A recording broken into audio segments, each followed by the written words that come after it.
Well, good afternoon, folks. Welcome to Three's In. This afternoon, I'm going to tell you another story about when I was the chief of safety at Vance Air Force Base. This one afternoon, we had this T-37, this tweet up flying, and while the guys were flying, a bucking bar fell out from underneath the dashboard and banged the instructor on the boot. Now, for those of you that are not familiar, a bucking bar is a piece of high density metal that they put behind two pieces of metal that are being riveted so that it will smash the rivet and hold everything in place. Now, in this case, the bucking bar looks something like this that I fabricated out of wood this morning. It wasn't very big, but it was very dense. So you can imagine if a piece like this fell out from underneath the dashboard, hit you in the foot, that might get your attention. So anyway, they came back and they wrote the incident up, and as it turned out at the time, it was a reportable incident. Fought in the cockpit, especially in this case, this aircraft had just come from maintenance, depot level maintenance down in San Antonio, down at Randolph. And so they needed to kind of get to the bottom of it.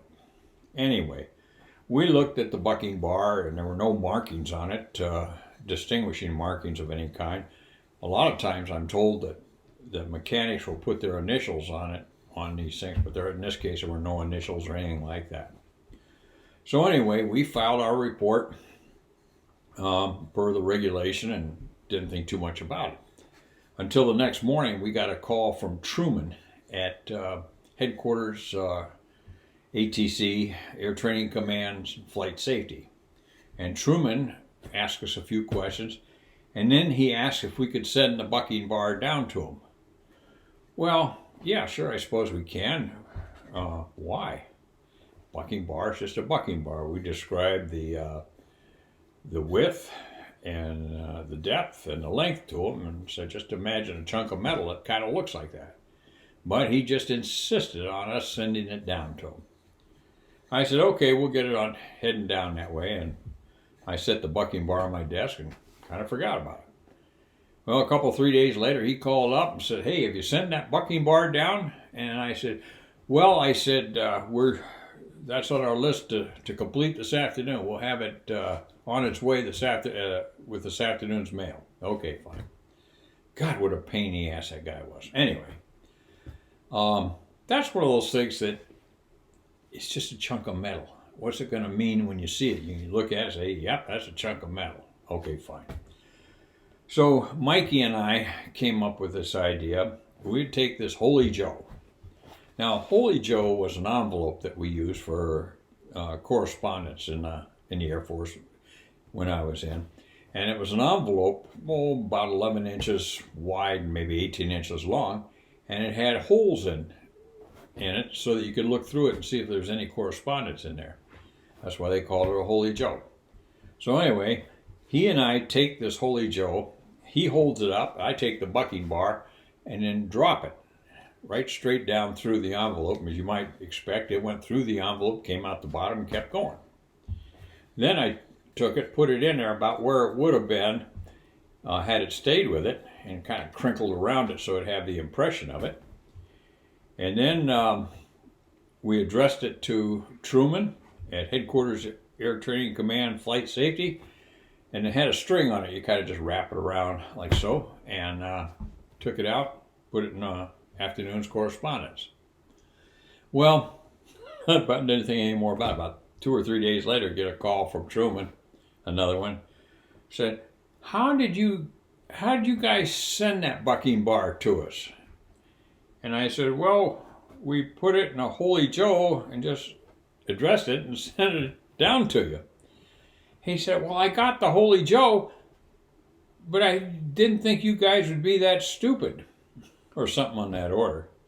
And I said, well, it fit fine. It seemed to work fine. He said, Jesus Christ. All right, Jesus. So that's the last we heard of him.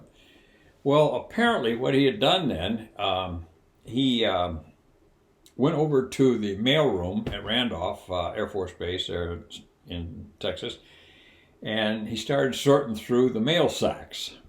And friends of ours who worked in the office said when it was all said and done, Truman just nagged the crap out of the postal guys looking for that bucking bar, and he eventually went through 26 mail sacks that day. He had the Holy Joe, so he knew it conceivably had gotten that far. Anyway, when we figured we had worked him over enough, I called him back and said, "Hey, Truman, you're absolutely correct." I said, it didn't make it out of Vance. I said, I went over to the post office and they had it sitting on their desk. So I said, I'll package it up and send it to you in a box. Thank you. Jesus Christ. Thank you. Well, Mikey and I and half the flight safety division were just in tears as we're listening to him berate us and go on and on about that stupid bucking bar. So I was just happy enough at that time to put it in a box and send it to him. And he was happy. Now, we never considered Truman the brightest one in there. He was, in all fairness, he was only half bright. And it might sound cruel to pick on him until you realize that maybe a year later, when Mike and I both were working in that same office down there at Flight Safety, Truman needed to go on a staff assistance visit to Columbus Air Force Base in Mississippi. And he was going to take a ground safety guy, LC Walls,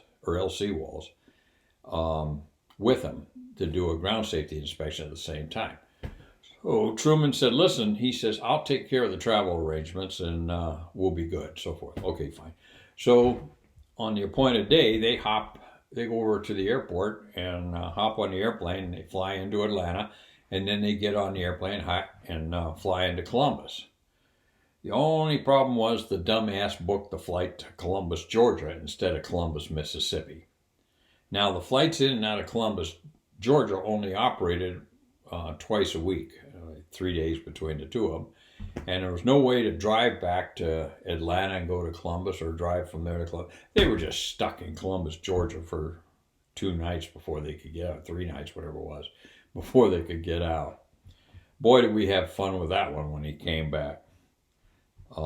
As an aside, as I'm telling this story, I don't think I ever saw the bucking bar on Truman's desk when I was assigned to that office a couple of years later. But over the years, Mike and I have laughed at that guy's expense, hundreds of times. Hope you enjoyed the story. We'll see you again soon.